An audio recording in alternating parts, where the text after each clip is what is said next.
సరైన ప్రాపర్టీని ఎంచుకోవడంలో తికమక పడుతున్నారా? ఇక ఆ కన్ఫ్యూజన్ వద్దు. అపార్ట్మెంట్లు, విల్లాలు, ప్లాట్లు మీకు కావలసినవన్నీ ఒకే చోట. Suman TV biggest property expo October 18th, 19th HSCC నావటెల్, Hyderabad. ఇప్పుడే ఫ్రీ ఎంట్రీ కోసం కాల్ చేయండి.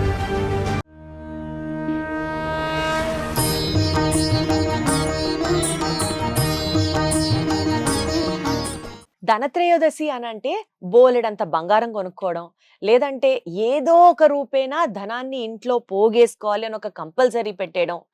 అదే ఆచారం, అదే పండగ. బంగారం కొనుక్కోకపోతే ఇంకా ధనత్రయోదశి మనం చేయకూడదు కాబోలు అనేటట్టుగా ఉంది ఈ మధ్య కాలంలో పరిస్థితి. కానీ వాస్తవానికి ధనత్రయోదశి పండగ యొక్క విశిష్టత ఏంటి? ధనత్రయోదశికి బంగారమో లేదా వెండో కొనుక్కోవాల్సిన కంపల్సరీ ఏంటి? రేట్లేమో ఒక పక్క చూస్తుంటే మండిపోతున్నాయి. బంగారం కానీ, వెండి కానీ. ఒక సామాన్యుడు కొనుక్కోలేకపోతే ఆ పండగ జరుపుకోకూడదా? అసలు ధనత్రయోదశి యొక్క మూల ఉద్దేశం ఏంటి? ఇదే అంశం గురించి ఈరోజు శరణాగతి కార్యక్రమంలో మాట్లాడుకుందాం. మనతో పాటు ఉన్నారు వైష్ణవ సాంప్రదాయ ప్రచారకురాలు పద్మజ రామానుజదాస్ గారు. అమ్మా నమస్తే. నమస్తే అండి. ధనత్రయోదశికి మీరు కూడా ఇంతకీ బంగారం ఈ సంవత్సరం కొన్నారా లేదా? ధనత్రయోదశికి బంగారం కొనడం ఒక్కటే ఉద్దేశ్యం కాదు. అదే కదా. మోర్ ఓవర్ శ్రీ వైష్ణవ సంప్రదాయానికి ధనత్రయోదశికి ఒక ప్రత్యేకత అంటూ ఏమి లేదు చెప్పాలంటే. వైష్ణవ సంప్రదాయంలో ధనత్రయోదశికి ప్రత్యేకించి ఏ విధమైనటువంటి విశేషం లేదు. కాకపోతే జనరల్ గా అందరూ చేసుకునే గురించి మనం మాట్లాడుకుందాం. ఏమిటి అంటే ధనత్రయోదశి రోజున బంగారం గాని, వెండి గాని, రాగి, ఇత్తడి ఇత్యాది లోహాలు, విలువైనటువంటివి వస్తువులు గాని ఇవి కొనుక్కొని తెచ్చుకోవటం వల్ల అదృష్టం వస్తుంది అనేది ఒక నమ్మకం అయితే ప్రజల్లో ఉంది.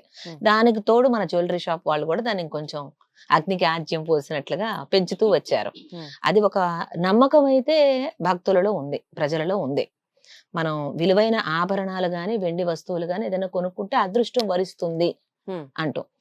అది మాత్రమే కాక మనకి గృహంలో వంటింట్లో సామాన్లు, ఏదన్నా వంటకు సంబంధించినటువంటి సామాన్లు కొనుగోలు చేయటం కూడా ఒక విశేషంగా కనిపిస్తుంది. ఓహో, అది కూడా చేయొచ్చు. ఆ రోజు కూడా చేస్తా. ఆ రోజున ధనత్రయోదశి రోజున వంటింటి సామాన్లు, వంటింటికి సంబంధించినటువంటి వస్తువులు ఉంటాయి కదా మనకి, ఇంకేదైనా పొయ్యి ఇట్లాంటివి ఏవైనా సరే వంటింట్లో మనకి వాడుకునేటువంటి మిక్సీలు గాని, ఇవి గాని ఏవైనా వస్తువులు గాని, పాత్రలు గాని కొంటే మంచిది అని కూడా చెప్తారు. ఆ రోజున ఆ పాత్రల్లో వంట చేసి భగవంతుడికి నివేదన చేయటం కూడా మనం చూస్తూ ఉంటాం. అది కూడా ఒకటి కనిపిస్తుంది. ఇంకొకటి ఏంటంటే మన ఇంట్లో ఉన్న మాలిన్యాన్ని అంతా తీయటానికి మనం ఉపయోగించేటువంటి చీపురుని కొనటం కూడా కొంతమంది చేస్తారు శుభప్రదమని. ధనత్రయోదశి రోజున చీపురు కొనటం కూడా మంచిది. చీపురు లేదా ఏదన్నా ఒక వంట పాత్రలు, అలాయ్ లేదంటే వంట సామాన్, వంట పాత్రలు అవన్నీ కొనుక్కుంటూ ఉంటారు. ఇది సామాన్యంగా అదృష్టం కోసం చేస్తూ ఉంటారు. విశేషించి ఏమిటంటే లక్ష్మీ ఆరాధన.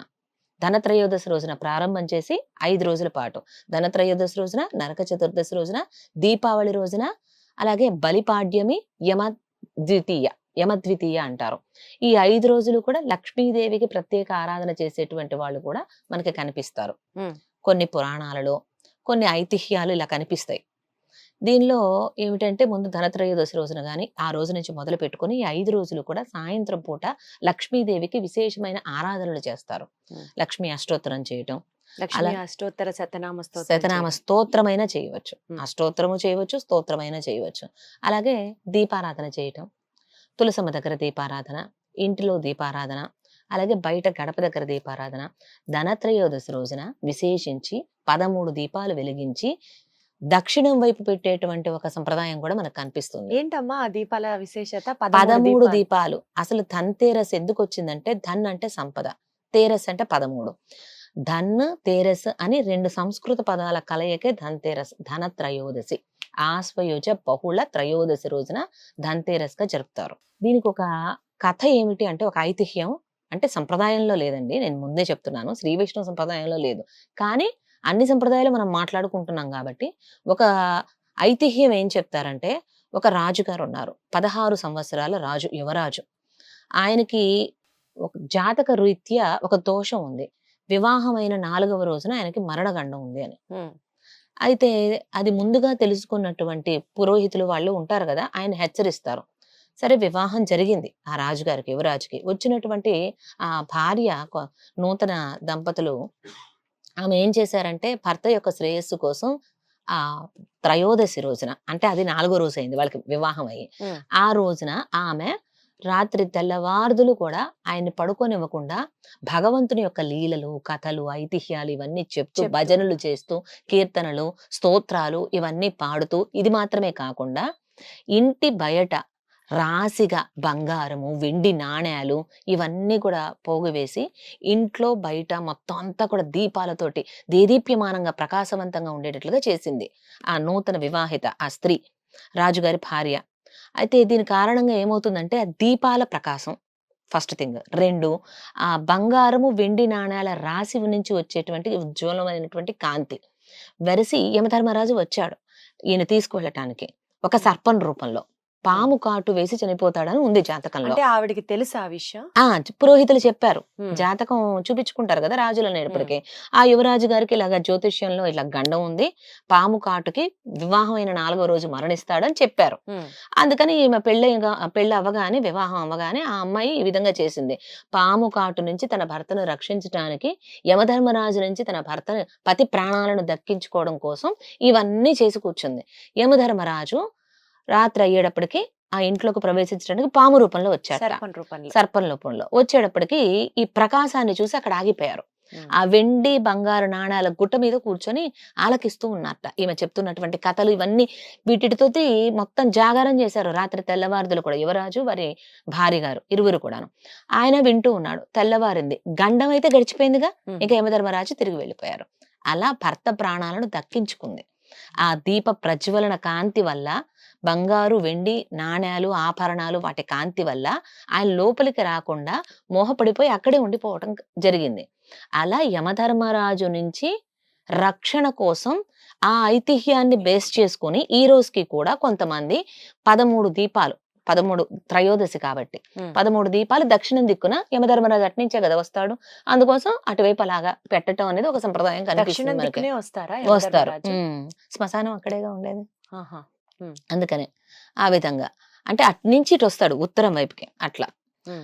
ఆ విధంగా యమధర్మరాజును నిరోధించటం కోసం అని చెప్పి, గండం ఏమీ లేకుండా ఉండడం కోసం, యమగండాలు ఇత్యాది ఏమీ లేకుండా ఉండడం కోసం కీడించి మెలించాలంటారుగా, అందుకోసం అలా పెట్టుకునే ఒక సంప్రదాయం అయితే ఉంది. ఉమ్. కొంతమంది అలా పెట్టుకుంటారు. ఇక మరీ విశేషించి ధనత్రయోదశి రోజున ధన్వంతరి వ్రతము, పూజ, స్తోత్రము ఇవన్నీ కూడా చేస్తూ ఉంటారు. ఎందుచేతన అంటే ఆశ్వయుజ బహుళ త్రయోదశి నాడు ధన్వంతరి క్షీరసాగర మథనం నుంచి ఆవిర్భవించారని చెప్తారు. ఉమ్. అయితే శ్రీ విష్ణు సంప్రదాయం ప్రకారంగా ఫాల్గుణ మాసం ఉత్తరా నక్షత్రం నాడు లక్ష్మీదేవి ఆవిర్భావం జరిగింది. క్షీరసాగర మదనం నుంచి లక్ష్మీదేవి కలువ పుష్పం నుంచి అవతరించింది. ఆ క్షీరసాగర మదనం నుంచి కమల వాసిని వలె తాయారు అవతరించింది. లక్ష్మీదేవికి ఆవిర్భావానికంటే కూడా ముందుగా మొట్టమొదటిగా క్షీరసాగర మదనంలో వచ్చింది హాలాహలం. అవును. ఆయన గరళ కంఠుడైనటువంటి ఆ రుద్రుడు దాన్ని స్వీకరించాడు, పానం చేశాడు. లోకాన్ని ఉద్ధరించడం కోసం ఆ గరళాన్ని తాను స్వీకరించినటువంటి గొప్పవారు. ఆ తర్వాత మనకి చంద్రుడు వచ్చాడు. అందుకనే లక్ష్మీదేవికి సహోదరుడు కాబట్టే మనం అందరం కూడా చందమామ చందమామ అంటాం. అంటాం. అమ్మని అమ్మ అని పిలుస్తాం కదా, లక్ష్మీదేవిని అమ్మ అంటాం. అమ్మ అమ్మ సోదరుడు సోదరుడు మామే కాబట్టి కదా. మామ, అందుకని చందమామ చందమామ. అంటాం. ఇక అలాగే అప్సరస కన్యలు, ఉమ్. ఈ ధన్వంతరి కూడా అవతరించింది ఇక్కడి నుంచే. అచ్చా.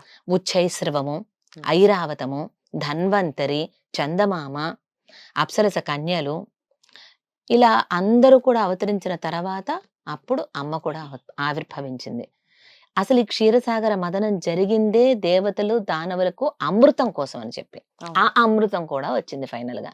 అది వచ్చింది ఎలా అంటే ధన్వంతరియే తీసుకొని పైకి వచ్చారు. ఆ క్షీరసాగర మదనం నుంచి ఒక శ్రీహస్తంలో అమృత కలశంతో, ఒక శ్రీహస్తంలో ఆయుర్వేద శాస్త్ర గ్రంథాన్ని ధరించి చతుర్భుజాలతో ధన్వంతరి, స్వయంగా శ్రీమన్నారాయణమూర్తి యొక్క అవతారంగానే చెప్తారు ధన్వంతరిని కూడా. వారు అవతరించింది కూడా క్షీరసాగర మదనం నుంచి. ఇప్పుడు వైష్ణవ సంప్రదాయం ప్రకారం ఫాల్గుణ మాసం ఉత్తరా నక్షత్రం రోజున అవతరించింది. ఇది ఆశ్వయుజ మాసం త్రయోదశి. సంప్రదాయానికి అయితే ఇది పూర్తి విరుద్ధం. కానీ కొంతమంది అంటే ఒక్కొక్కళ్ళు ఒక్కొక్క పురాణాన్ని, ఒక్కొక్కళ్ళు ఒక్కొక్క ఉపనిషత్తుల్ని ఆధారంగా చేసుకొని చేస్తూ ఉంటారు. సంప్రదాయాలు కూడా అనేకం ఉంటాయి. ఆగమ శాస్త్రాలు చాలా వైరుధ్యంగా ఉంటాయి. పాంచరాత్ర ఆగమ శాస్త్రము, వైఖానస ఆగమ శాస్త్రము రకరకాలు ఉన్నట్లుగానే ఒక్కొక్కళ్ళు ఒక్కొక్కటి తీసుకుంటూ ఉంటారు. అలా ఒక సంప్రదాయం ప్రకారం ఆశ్వయుజ బహుళ త్రయోదశిని ధన్వంతరి అవతార దినోత్సవంగా చెప్పి ఈ రోజున ధన్వంతరి పూజ చేయటం అనేది ఉంటుంది. అంటే ధనత్రయోదశి నాడు ధన్వంతరి పూజ కూడా అవతరించారు. చేస్తారు. అవతరించిన ఎందుకంటే ఆయన సందర్భంగా కూడా అవతరించారు కాబట్టి. అర్థమైంది. ఇది దేని ప్రకారంగా అంటే మత్స్య పురాణం, గరుడ పురాణం ప్రకారంగా ధన్వంతరి అవతార దినోత్సవం ఈ ధనత్రయోదశి ధనత్రయోదశి రోజున నాడు జరిగింది జరుపుకుంటారు. అని చెప్తారు. అందుకోసం ఆ పురాణాల్లో ఉన్నటువంటి స్తోత్రాలు, వ్రత కథలను, నియమాలను అనుసరించి ఆ రోజున ధన్వంతరికి విశేషించి ఆరాధనలు చేస్తారు. పురుష సూక్త సహితంగా ధన్వంతరికి ఆరాధనలు చేయటం అనేది చూస్తూ ఉంటాం మనం. ఈ ధన్వంతరి ఆలయాలు చాలా అరుదుగా కనిపిస్తాయి మనకి. మాకు సంప్రదాయంలో విశేషమైనటువంటిది అన్ని దివ్య తిరుపతులకి కూడా మూల కందం వేరు వంటిది ప్రథమమైనది శ్రీరంగం దివ్యక్షేత్రం. శ్రీరంగంలో భగవత్ రామానుజులు వారు ఆ శ్రీరంగనాథుని యొక్క ఆరోగ్యం కోసం అని చెప్పి ధన్వంతరి ఆలయాన్ని నిర్మింపజేశారు 1000 సంవత్సరాల క్రితం. సాక్షాత్తు శ్రీరంగనాథునికి ఆరోగ్యం ఆరోగ్యం కోసం. కోసం. అంటే దేవతలకు ఆరోగ్యాన్ని ఇచ్చేటువంటి వాడు ధన్వంతరి. ఆ ధన్వంతరి ద్వారా అవతరించినదే ఆయుర్వేద శాస్త్రం.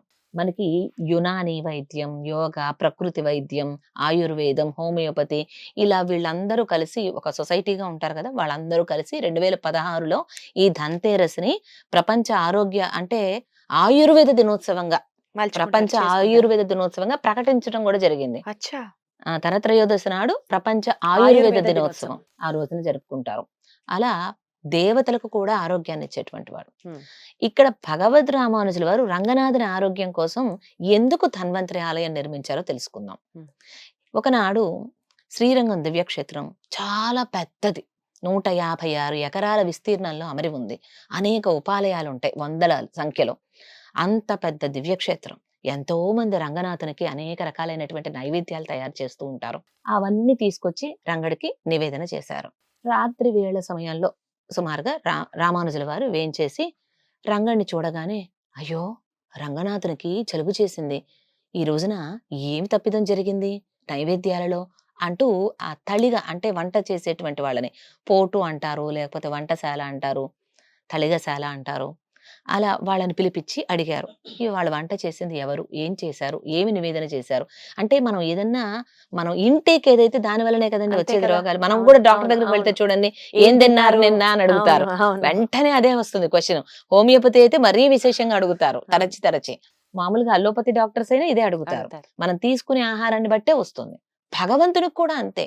అర్చామూర్తిగా ఉన్న పెరుమాళ్ళకి మరి ఏం నివేదన చేశారు, ఎక్కడ తేడా వచ్చిందని రామానుజుల వారు వాకబు చేస్తే, మాకు తెలీదు అంటూ, అంటే ఒకళ్ళు చేసిన తప్పు ఒకళ్ళు మీదకి వేసుకోవటం అప్పటి నుంచి ఉందేమో. ఇక చివరాఖరికి తేలింది ఏంటంటే, పెరుగన్నం నివేదన దద్యోజనం అంటారు. ఓజనం అంటే అన్నం, దధి ఓదనం, దద్యోదనం నివేదన చేసిన తర్వాత నేరేడు పళ్ళు నివేదన చేశారు. దద్యోదనం అంటే పెరుగు తిన్న తర్వాత నేరేడు పళ్ళు తింటే జలుబు చేస్తుంది. ఇది బయటపడింది. ఆ రోజున అలా నివేదన చేయటం జరిగింది. అందుకని రామానుజుల వారు దీన్ని గుర్తెరిగి వెంటనే దానికి రంగనికి ఈ విధంగా అయ్యింది కాబట్టి ఇకపై ఇటువంటి దోషం జరగకుండా వారి ఆరోగ్యం కోసం అని చెప్పి దేవతలకు ఆరోగ్యాన్ని ఇచ్చేటువంటి ధన్వంతరి యొక్క సన్నిధి శ్రీరంగం దివ్యక్షేత్రంలో ఉండాలి అని ఆ సన్నిధి ప్రాకారాలలో ఒక ప్రాకారంలో ధన్వంతరికి కూడా ఆలయం నిర్మించారు. వైకుంఠ ద్వారం దగ్గరే ఉంటుంది ధన్వంతరి ఆలయం కూడా శ్రీరంగం దివ్యక్షేత్రంలో. ఆ విధంగా ఆనాటి నుంచి రంగడి యొక్క ఆరోగ్య నిమిత్తంగా ధన్వంతరికి పూజలు చేయటం ఇవన్నీ కూడా ఏర్పాటు చేయబడ్డాయి సంప్రదాయంలో. అటువంటి విశేషమైన దేవతలకు ఆరోగ్యాన్ని ఇచ్చేటువంటి ధన్వంతరి అవతారంగా చెప్తారు కొంతమంది. అసలు బంగారం నగలు కొనడం తప్ప ధనత్రయోదశికి ఇంత చరిత్ర కథ ఉందన్న విషయం కూడా అసలు మాకు తెలియదు. ఇప్పుడు ఏంటంటే మీరు చెప్పినట్లు 13 దీపాలు పెట్టాలి ఇంటికి దక్షిణం వైపు యమగండాన్ని నివారించడానికి. అంటే ఆ రోజు యమగండం ఉండొచ్చు ఉండకపోవచ్చు, కానీ అట్లా పెడితే మంచిది అంతేగా. ఆ ఐతిహ్యాన్ని బట్టి అలా పెట్టడం రివాజు లాగా వచ్చేసింది కొంతమంది, కొన్ని సంప్రదాయాల వాళ్ళు. తర్వాత ధనవంతరుడికి సంబంధించినటువంటి పూజ చేసుకుంటే ధన్వంతరికి మరొకటి ధన్వంతరికి సంబంధించి ఒక పూజ చేసుకుంటే మంచిది ఆ రోజు సాయంత్రం. లక్ష్మీదేవి పూజతో పాటు లక్ష్మీనారాయణుల్ని ఎప్పుడైనా లక్ష్మీదేవి మాత్రమే కాదు, ఇక లక్ష్మి అన్నామంటే నారాయణుడు, నారాయణుడు అన్నామంటే లక్ష్మి, వాళ్ళిరువురికి అవినాభావ సంబంధం. అంతే. లక్ష్మీనారాయణుల పూజ, ధన్వంతరి అంటేనే శ్రీమన్నారాయణమూర్తి యొక్క తిరు అవతారంగా కూడా చెప్తారు. అచ్చా. దీంతో పాటుగా మరికొంతమంది కొన్ని ప్రాంతాల వాళ్ళు ఆగ్నేయం దిక్కున, ఇంటికి ఆగ్నేయం దిక్కున నేతి దీపం ఉంచుతారు. ఆవు నేతి దీపం. అది కూడా శ్రేష్టం. లక్ష్మీదేవి కొన్ని స్థానాల్లో వాసం చేస్తుందని చెప్తారు. పరిశుభ్రంగా ఉంచినటువంటి ఇళ్లలో. అందుకనే ఈ ధన్తేరస్‌కి ముందుగా ఇల్లు మొత్తం కూడా శుభ్రం చేసుకోవడం కూడా మనం చూస్తాం. ఇళ్ళే కావచ్చు, మన ఆఫీసులు, అటువంటి కార్యాలయాలు కావచ్చు, ఇవన్నీ కూడా ఆ రోజున మరింతగా శుభ్రపరుస్తారు. రోజు శుభ్రం చేసుకున్నా విశేషించి శుభ్రం చేసుకుంటాంగా పండుగ దినాలలో. అవును. అందుకోసం అట్లా మొత్తం అంతా ఇల్లంతా శుభ్రం పరుచుకొని లక్ష్మీ ఆరాధనతో పాటుగా ఆ ఆగ్నేయం మూల ఆవు నేతి దీపం పెట్టడం కూడా కొంతమంది చేస్తారు. కొన్ని సంప్రదాయాలు అలా వాళ్ళు. కూడా చేస్తే చేస్తారు. లక్ష్మీదేవికి ప్రసన్నం దీపము లక్ష్మీ వాసం. అవుతుంది. దీపంలో లక్ష్మీదేవి ఉంటుందని చెప్తారు. అందుకే ప్రతినిత్యం మనం పూజ చేయటం కూడా దీపారాధనతో ప్రారంభం చేస్తాం. అవును. అది. సో మీరు చెప్పినటువంటి ఈ 3 విషయాల్ని ఈ సంవత్సరం ధనత్రయోదశి నుంచి అయినా సరే అందరం అమలు చేస్తాము. చేయగలిగినవేగా అన్ని. అన్ని అన్ని చేయాలి. కొత్త విషయాలు తెలుసుకున్నవే, చేయగలిగినవే. చాలా సంతోషం అమ్మ. Thank you so much. Next episode లో తప్పకుండా కార్తీక మాసంలో దీపాల యొక్క విశిష్టత గురించి ప్రత్యేకంగా మాట్లాడుకుందాం. తప్పకుండా అమ్మా. నమస్తే. జై జై శ్రీమన్నారాయణ. శ్రీమన్నారాయణ.